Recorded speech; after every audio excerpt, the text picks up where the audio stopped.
ঝাড়গ্রাম জেলায় অবৈধ বালি পাচারের বিরুদ্ধে কড়া বার্তা দিল পুলিশ প্রশাসন।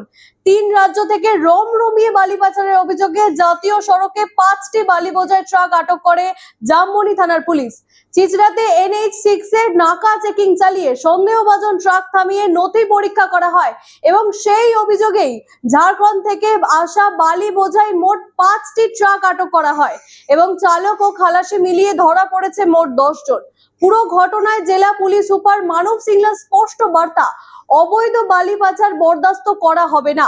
এবং এর পরিপ্রেক্ষিতে ট্রাক চালক কি বলছেন সেটা শুনে নেব। কোথা থেকে বালি আসছিল? বড়াগুলোর থেকে লোড করেছিলাম। এটা কি প্রতিনিয়ত চলছে এখানে?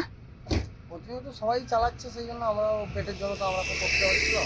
কেন আমরা হাতিবাড়ি থেকেই চলছিলাম সিও গেটে, তারপর মালিক দিয়ে বললো যে ঠিক আছে একটা সিও তো চলছে না একটিপে, তাহলে বড়াগুলো যাও লোড করে আসো, আমরা তার জন্য যাই। আমরা এই বালি তোলার কি অনুমতিপত্র অর্থাৎ সিও কি আছে আপনাদের কাছে?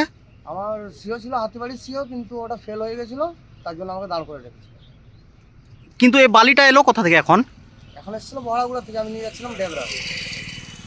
কিন্তু যে আপনি বলছেন হাতিবাড়ি থেকে সিও কেটেছেন অথচ কিন্তু বহড়াগুড়া থেকে, এটা তো কিন্তু অবৈধ। হ্যাঁ, মালিক পাঠিয়েছিল সেই জন্য